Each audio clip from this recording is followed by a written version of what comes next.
Bonjour Elisabeth Noir. Bonjour Nicolas. Et vous recevez ce matin l'un des signataires du projet d'accord de Bougival. Oui, notre invité du matin, c'est le député Nicolas Mézov qui rentre de Paris où il a participé aux négociations de Bougival et qui a signé effectivement le projet d'accord sur l'avenir de la Nouvelle-Calédonie. Nicolas Mézov, bonjour. Bonjour. Merci d'avoir accepté notre invitation. Alors tout de suite, c'est un accord ou c'est un projet d'accord? Parce que le FLNKS, on le sait, affirme que c'est une étape, que c'est un projet, mais que ce n'est pas un accord définitif. Non, c'est un accord politique, c'est un accord politique important qui se base sur des équilibres fragiles qu'il faut pas toucher parce que sinon c'est tout l'édifice qui s'effondre et on n'aura plus d'accord. Donc après, dans l'expression on dit projet d'accord parce qu'il n'est pas encore validé par les Calédoniens et ce sera un accord définitif quand les Calédoniens l'auront approuvé par référendum, mais on pose pas une signature sur un document de travail, on pose pas une signature sur un préaccord. Jusqu'ici, tous les documents qu'on avait, on les signait pas. Celui-là, on le signe parce que c'est l'accord politique. Donc, il faut que le FLNKS puisse assumer sa signature. Ça vous inquiète quand même un petit peu cette réaction de l'UC? Est-ce que vous l'avez vu venir quand vous avez longuement négocié et signé avec, on rappelle Emmanuel Tchibaou, Rocco Mitan, Michael Forest, Omer Nestlin, Alosio Sacco? Vous doutiez qu'il y avait un peu que ça tanguait un peu? Non, c'est pas ça, mais on les connaît. C'est-à-dire que l'UC, ça fait quand même un moment qu'ils signent des choses et après ils en rediscutent. Hein. Moi, je rappelle que par exemple sur le dégel du corps électoral qu'on a passé à l'Assemblée nationale, ils avaient signé pour 10 ans glissants. Donc c'est vrai que c'est inquiétant. Après, ce qui est rassurant, je trouve, c'est que l'ensemble des autres groupes politiques assument totalement leur signature. On vient d'entendre l'Unipalika d'ailleurs. Donc il faut faire attention parce que le FLNKS peut aussi se marginaliser quelque part vis-à-vis de nous, vis-à-vis de l'État. Donc moi je les encourage à assumer la signature. Alors peut-être que c'est un prétexte pour eux pour prendre du temps et puis expliquer la signature à leur base. Si c'est ça, tant mieux. Mais moi, ce que je dis, c'est attention, on s'est engagé dans quelque chose, il faut respecter sa parole. Vous parliez du Palika, on dit, sans déflorer forcément les choses, sans dire comment tout s'est passé, que pendant les négociations, sa délégation a été plutôt proactive et plutôt constructive pour trouver un accord. On l'a toujours dit, hein, quelque part, s'il y avait eu que le Palika comme partenaire indépendantiste, l'accord, il aurait été trouvé depuis très longtemps déjà. Donc, pour rien vous cacher, oui, l'Unipalika était dans le fait de trouver un accord politique. Après, c'était les indépendantistes qui ont défendu évidemment la ligne indépendantiste, mais avec la volonté, voilà, d'assumer les choses, d'assumer les concessions et d'assumer derrière leur signature. Alors pour vous, de votre côté, quels sont les points forts de cet accord?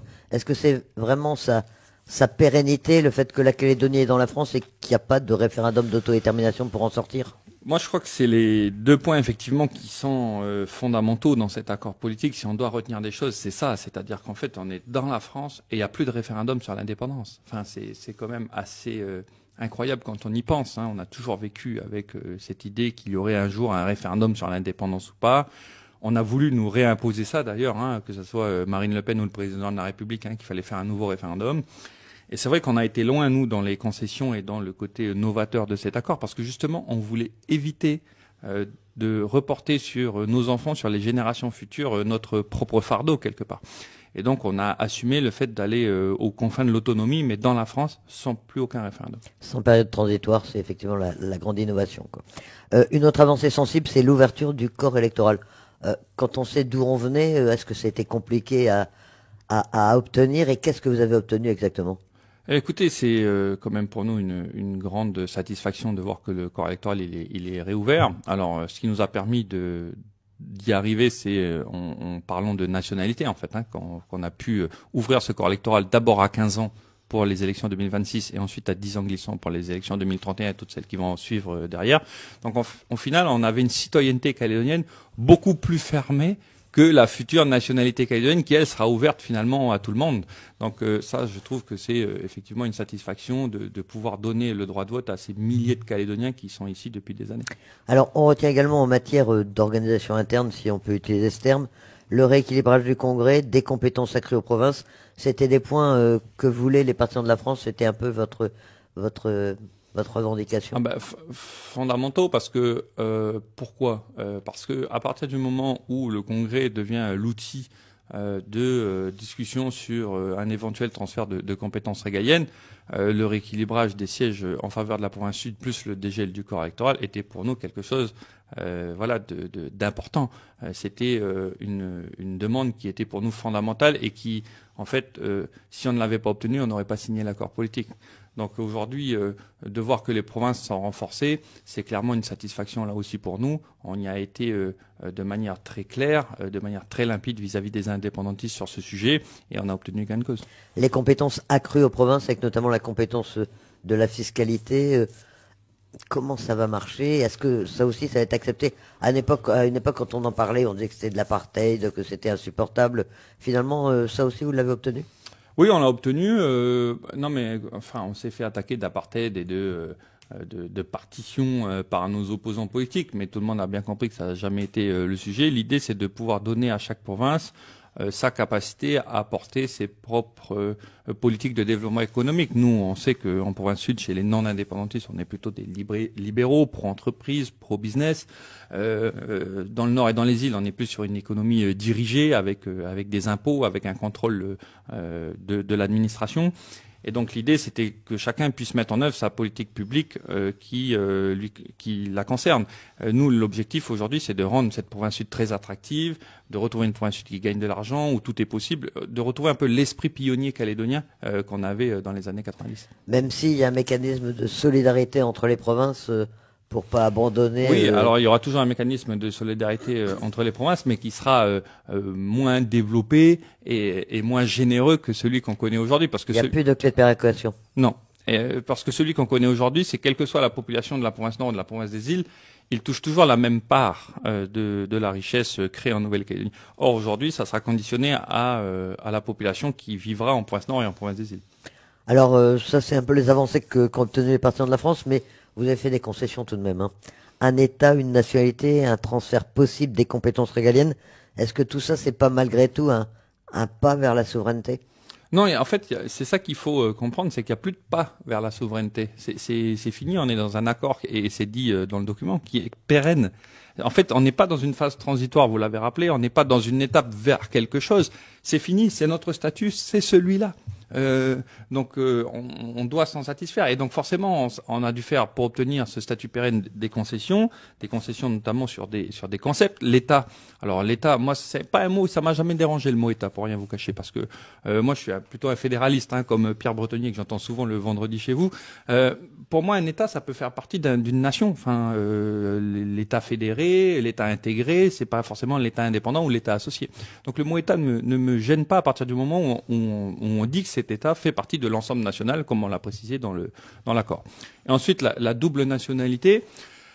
Est-ce que c'est une nationalité? Ça, les constitutionnalistes devront répondre à ça, parce qu'en fait, c'est une nationalité qui dépend d'une autre nationalité. C'est-à-dire que pour être calédonien, il faut être forcément français. Or, quand on est chinois, il faut pas être forcément japonais. Quand on est allemand, il faut pas être forcément anglais. Quand on est américain, il faut pas être forcément canadien. Donc, en fait, si on n'est pas français, on peut pas être calédonien. Donc c'est plutôt une super citoyenneté, et finalement une super citoyenneté, comme je le disais, qui est plus ouverte que celle qu'on avait auparavant, puisque le corps électoral est dégelé. Alors c'est quand même un État qui pourrait être reconnu par la communauté internationale. Et puis la compétence en matière de relations internationales est transférée. Est-ce que là, il n'y a pas un risque, quand on connaît les volontés, les velléités d'ingérence de la part d'un certain nombre de puissances? Est-ce que sur le plan international, on ne doit pas être un peu plus prudent? Alors nous, sur le plan international, la reconnaissance qu'on sollicite, nous les non-indépendantistes, c'est que la communauté internationale reconnaisse que notre État de Nouvelle-Calédonie fait partie de l'ensemble national. C'est ça notre revendication, c'est-à-dire que la communauté internationale reconnaisse que la Nouvelle-Calédonie fait bien partie de la République française. C'est notre reconnaissance qu'on demande. Ensuite, sur le transfert de la relation internationale, en fait, elle est plutôt serrée aux compétences calédoniennes, c'est-à-dire que on va avoir notre possibilité de faire des accords au niveau international dans le cadre de nos propres compétences, c'est-à-dire qu'on va pouvoir passer des accords commerciaux, des accords sur l'éducation, mais on ne pourra pas passer des accords avec les autres États qui concernent les compétences de la France, c'est-à-dire on ne pourra pas passer des accords internationaux sur l'armée, sur la sécurité, sur la monnaie qui reste du domaine de l'État français. Reconnaissance internationale, mais pas de siège à l'ONU, c'est pas envisagé. Ah non, mais de toute façon, les indépendantistes nous l'ont demandé ça. Ils nous ont dit, nous on veut un siège à l'ONU. Donc nous on a dit, s'il y a un siège à l'ONU, il y a retrait de la liste des pays à décoloniser. Et donc les indépendantistes ont dit, bon ben on le met pas du coup. Alors beaucoup de choses hein, dans ce projet d'accord ou cet accord. Il y a la loi fondamentale qui là aussi fait tiquer un certain nombre de gens. Elle sera adoptée par le Congrès qui va être élu en mai-juin 2026. En fait, pour faire simple, une loi fondamentale, c'est celle qui va organiser le fonctionnement de la Calédonie? Oui, alors pour prendre un exemple très simple, très concret, Vous savez, à l'époque, quand Calédonie Ensemble démissionnait tous les 15 jours du gouvernement de la Nouvelle-Calédonie et faisait tomber le gouvernement et qui créait une instabilité, on avait dû changer la loi organique à l'Assemblée et au Sénat pour faire en sorte que le gouvernement puisse être stable au moins 18 mois. Vous savez, aujourd'hui, on ne peut plus faire tomber le gouvernement plus d'une fois tous les 18 mois. Mais ça avait nécessité qu'on sollicite le Sénat et l'Assemblée nationale qui étaient un peu perdus dans notre organisation. Donc aujourd'hui, c'est quelque chose qu'on va pouvoir faire ici, dans le cadre de notre loi fondamentale, au Congrès de la Nouvelle-Calédonie. Voilà. Et c'est le Congrès qui sera élu dans la prochaine mandature qui sera chargé de faire ça. Tout à fait, avec le rééquilibrage des sièges au Congrès. Alors, entre-temps, chronologiquement, cet accord ou ce projet d'accord, il va être validé officiellement. Est-ce qu'il y avait un processus un peu comme celui de l'accord de Nouméa qui avait été signé en grande pompe au commissariat? Est-ce que c'est prévu? Est-ce que c'est envisagé actuellement? Oui, alors on parle d'avoir le président de la République qui viendrait dans les prochaines semaines, dans les prochains mois, pour faire une signature très officielle, voilà, avec strass et paillettes. Et puis certainement en attendant aussi quelques vérifications constitutionnelles. Après, moi ce que je dis toujours, c'est qu'attention, ce que on a signé à Bougival, c'est pour nous la signature officielle. Moi je veux pas qu'on fasse croire qu'à Bougival on a posé une signature qui soit une signature juste pour la photo à ce moment-là. Alors sur un plan législatif, il y aura aussi beaucoup de travail et il faut une loi organique pour modifier la date des provinciales. On peut penser que ce sera relativement simple, mais il faut modifier la Constitution. Il y aura ensuite la validation par les Calédoniens et enfin l'adoption de la loi organique spéciale. Comme député, ça va vous faire beaucoup de travail, tout ça? Oui, c'est vrai, mais c'est mon boulot, donc on va le faire. Puis on va le faire aussi en étroite collaboration avec tous les leaders loyalistes. Moi, je serai le porte-parole des loyalistes là encore à l'Assemblée nationale, mais je serai pas tout seul. L'idée, c'est vraiment de faire attention à chaque virgule, à chaque mot, de pas se retrouver comme l'accord de Nouméa où en fait on avait signé un corps électoral glissant et on se retrouve à cause d'une virgule avec un corps électoral gelé. L'idée pour moi, c'est de vraiment vérifier tous les petits dangers. Le diable se cache dans le détail et donc on va aller chercher le diable un peu partout. Et quelle va être l'attitude de la représentation nationale? On sait que déjà il y a quelques réticences chez LFI et au Rassemblement national. Est-ce qu'il va y avoir un soutien, une majorité? Le Congrès de Versailles, c'est quand même 3/5. Non, mais moi, ce que je vais dire à la classe politique nationale, c'est qu'à un moment donné, faut qu'ils arrêtent leur simagrée. Parce que ils peuvent pas avoir chantonné pendant 3-4 ans. Il faut que vous trouviez un accord, il faut dialoguer, il faut vous entendre entre vous, il faut pas passer en force, il faut pas aller au Congrès de Versailles dégeler le corps électoral et maintenant nous expliquer quand on a trouvé un accord, ah bah dis donc, c'est pas bien. S'ils avaient des lignes rouges, les camarades de l'Assemblée nationale et du Sénat, ils avaient qu'à les poser avant. Ils n'avaient pas qu'à chanter dans un champ de fleurs que tout est beau, tout est merveilleux. Non, mais parce que ça m'énerve. Vous voyez ce que je veux dire? Non, mais il y a un moment donné, Marine Le Pen, elle parlait de faire un nouveau référendum parce qu'il fallait pas atténuer la revendication indépendantiste, fallait la comprendre. On nous a proposé un État associé dans 15 ans. Maintenant, Manuel Valls nous a proposé de transférer les compétences régaliennes la dernière fois. La gauche, elle ne parle que de décolonisation et de souveraineté du peuple premier. Il y a un moment donné, vous savez quoi, si ça les dérange que dans la Constitution, il y ait le mot État ou il y ait le mot double nationalité, il fallait qu'ils assument ces positions-là avant. Voilà. Donc ça, c'est ce que je vais leur rappeler là-bas. Vous allez devoir les convaincre aussi. Oui, certainement. Après, il va falloir qu'ils fassent attention parce que une fois qu'on s'est mis d'accord entre indépendantistes et non indépendantistes, j'espère qu'ils vont pas instrumentaliser le débat à nos dépens. Parce que ce que je veux rappeler aux Calédoniens qui nous écoutent, c'est que c'est un accord qui est bon pour la Nouvelle-Calédonie et bon pour l'ensemble des Calédoniens. Si on se retrouve dans une guerre tranchée entre RN, la Macronie et la France insoumise, et que chacun va exploiter finalement les concessions des uns et des autres, c'est nous que ça va déstabiliser parce que vous savez après eux ils sont tranquilles, hein, ils vont repartir dans leur circonscription, se faire réélire dans la dissolution, ils vont être sur les municipales, ils vont être sur les présidentielles de 2027 et nous ici on va se retrouver dans un charnier. Donc c'est pas l'objectif. Donc moi je vais aller expliquer l'accord à mes camarades de l'Assemblée nationale, mais je vais aussi être un peu direct si vous voyez ce que je veux dire. Et localement, ça se passe comment? Vous êtes rentré il n'y a pas très longtemps, mais les premiers retours, vous avez l'impression que les Calédoniens approuvent, adhèrent à ce qui a été prévu? Bah écoutez, je trouve qu'il y a beaucoup de questions pour comprendre. Il y a une volonté de comprendre, et ça, c'est quelque chose qui est normal, qui est sain et qui moi me rassure, parce que si on était revenu avec un statut définitif, plus de référendum dans la France, en créant un État, une double nationalité, et que les gens se disaient bon bah c'est bon, je me serais posé 2-3 questions. Donc moi je trouve ça hyper sain que les gens demandent des explications. En gros, c'est la majorité du retour qu'on a, c'est ça, c'est expliquez-nous ce qui se passe. Ensuite, il y a des gens qui sont très satisfaits parce qu'ils voulaient absolument un accord, et des personnes qui sont plutôt très énervées parce qu'ils considèrent que les concessions ont été trop grandes de notre côté. On le savait, hein, on savait qu'on n'allait pas faire que des heureux en signant cet accord politique-là, mais on a pris nos responsabilités. Ce qu'on voulait vraiment éviter, c'était ça, c'est-à-dire qu'on s'est dit, mais est-ce qu'on va encore signer quelque chose qui rejette le problème dans 15 ou dans 20 ans? Je crois que ça aurait cassé le moral finalement de toute la Calédonie. Alors moi, je préfère que les gens prennent du temps à comprendre ce qu'on a essayé de faire et le fait qu'on soit dans un statut pérenne que d'avoir le reproche de dire vous avez encore repoussé la poussière sous le tapis.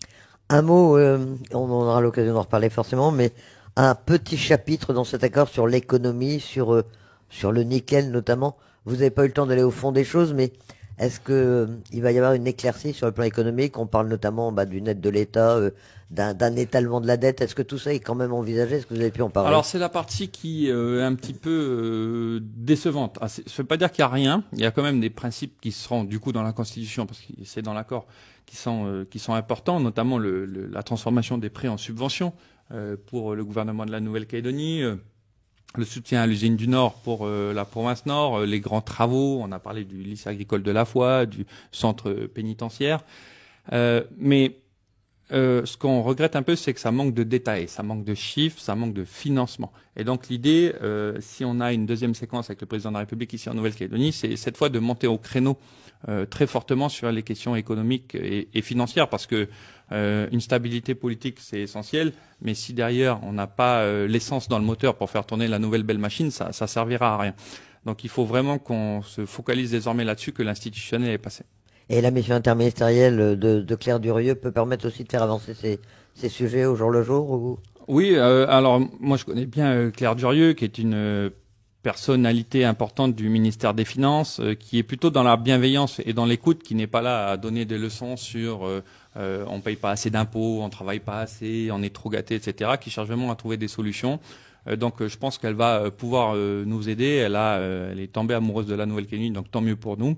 Et donc j'espère qu'on pourra avec elle affiner ces mesures de relance économique, parce que vous savez, la Calédonie, elle a un potentiel magnifique, elle a un potentiel énorme. On doit pouvoir, je pense, retrouver le niveau de développement de la fin des années 90, début des années 2000, où tout le monde était satisfait de comment elle gagnait sa vie. Donc moi je crois beaucoup en la relance économique maintenant qu'on a stabilisé les choses. Beaucoup de travail en perspective. Donc, Nicolas Merzoff, monsieur le député, merci d'accepter notre invitation. Merci beaucoup.